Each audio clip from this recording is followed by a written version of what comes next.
I want to speak about something that I've done so before, but I want to hopefully make a shorter video in regard to it. And that is how we deal with something that we've either heard or somebody's done against us. Now, what happens a lot of times when folks have something done against them is they'll go and tell their friend. They'll say, gee, did you hear what they did to me?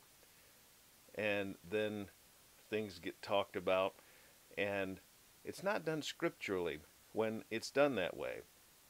Quite simply, Jesus gave us an example of how we're supposed to deal with these kind of things.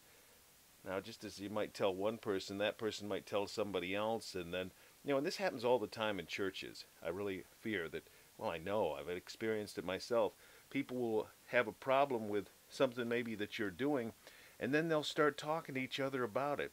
And then when you become aware of the stuff that's been said, it's actually quite devastating. It really is discouraging to know that people have all been talking about it without the courtesy of letting you in on it. And it causes people to just give up and quit, quite frankly. Um, here's how Jesus says we're supposed to deal with it.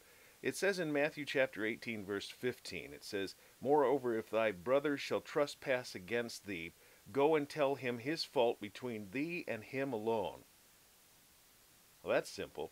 And so often because it is so simple, that's why we disregard it. That's how Christ's teachings are. Always very simple. But yet we overlook them because they're just too simple. But notice something it says, if thy brother shall trespass against thee. Quite often, a lot of times, we think, there's some sort of a hoo-ha that comes along and you think, well, I didn't start it. Because the other person started, right? Well, it says, if thy brother shall trespass against thee, you. There's no excuse now. You can't say, well, I didn't start it. No, he started it, but you got to fix it. You got to go to him and make it right. Maybe it's something that they seem to think about you that you're doing. Like a lot of times people, you ever notice you get in trouble with folks when you're just trying to help? I remember a family member a few years back was trying to help when there was a family member in the hospital, and so this person was trying to help so much that it looked like they were just being obnoxious or trying to push their weight around as far as knowing what to do, and the other people who were also trying to help were feeling like well, gee, what do you think I can't think for myself? And so then family members start talking about this other family member, and to my knowledge it never got to the person, but if it would have, boy, what a discouragement it would have been, because they were just trying to help. But that happens to you a lot of times, doesn't it? I mean, it's happened to me in the past. But if you did hear of it, you should go to the family members or person that you heard was talking about you, and you say, look, I understand you thought a certain thing about me with what I was trying to do, and let's just get that straight. All right, it wouldn't help you to go talking to a whole bunch of other people because it was that one particular person you'd heard was, and then because that's just going to make the problem even worse. So we go to the person who's trespassed against us, but it says go and tell him his fault between thee and him alone. This is so important because of this whole deal where you don't want it to turn into some sort of big hoo-ha family fight thing. Okay, it says, and if he shall hear thee, thou hast gained thy brother. And that's always the goal, isn't it? Christ wants us to be restored between ourselves. It says, Jesus said that if you go to take your gift and lay it before the altar, and there remembers that thy brother hath aught against thee, put your gift aside, go make it right between you and your brother, and then your gift shall be accepted.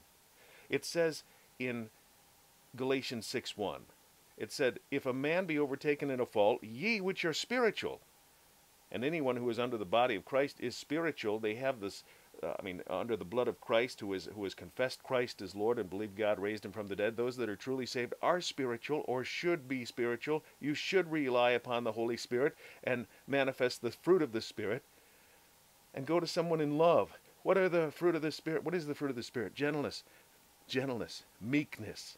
Ye which are spiritual, restore such an one in the spirit of meekness, considering thyself, lest thou also be tempted. Gentleness, meekness.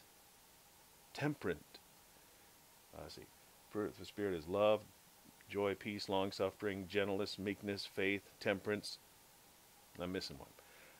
But the point is, we're supposed to restore the person. That's the goal. But many times people want to put the other person down. That's why they go to the other people and they say, did you hear what they did? Bzz, bzz, bzz. That's not going to help. That's not going to restore the person. Let's go on. It says, but if he will not hear thee. So here's what usually happens. Somebody will say, they are at fault, let's say. Well, let's say they're innocent, actually. Let's go and say the person, it was a misunderstanding or you got false information, and you go to this person privately and you say, I heard that you were saying something about me. And they say, no, I wasn't. Really, this is what I heard them say that you said about me. And they go, that's news to me. I didn't do that. Well, then, very likely, okay, you then need to go to the person who you heard it from.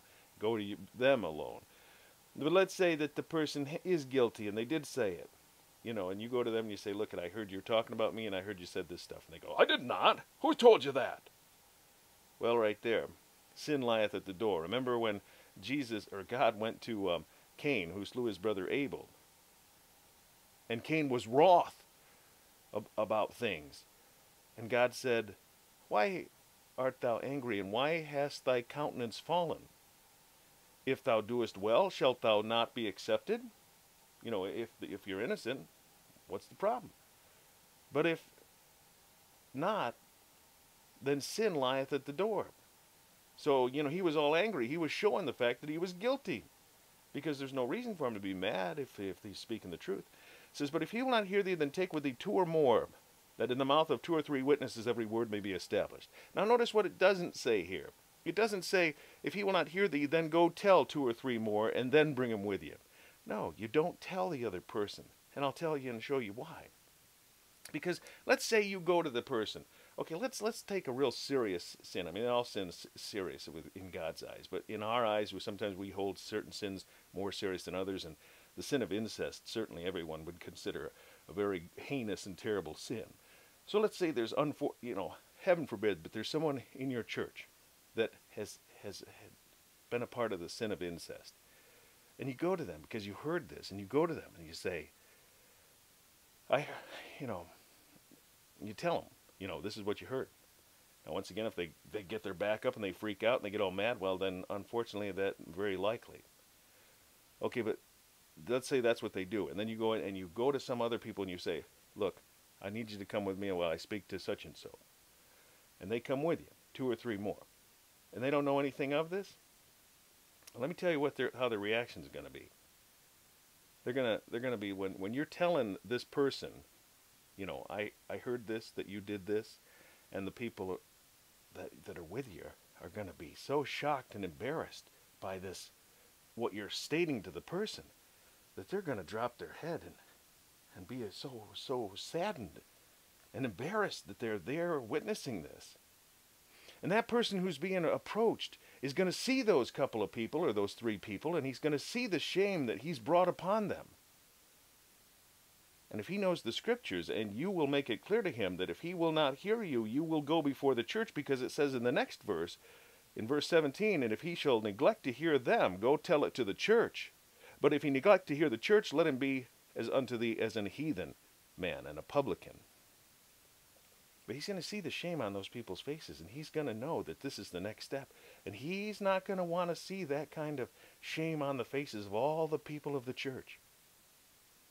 And hopefully he'll be restored and get rid of that sin. But let's go the other way and say, let's say you told the other couple people, and then you go to him. What are those couple other people going to be doing? They're going to be sitting back going, that's right, that's right, that's right. And he's going to look at those people and he's going to think, you told them? And he's going to get his back up and he's not going to listen to you. And it's not going to be a restoring kind of a thing. But to encourage you, that's the point why we want to talk to the person alone, because our goal is always to restore. Jesus said, by this shall all men know that ye are my disciples, if ye have love one toward another. And we show our love when we try to help folks. Not when we try to demean them or put them down or raise ourselves above them by going to others and saying, did you hear what they did? So I hope that this has been an encouragement to you. Matthew chapter 18, verses 15 through 17.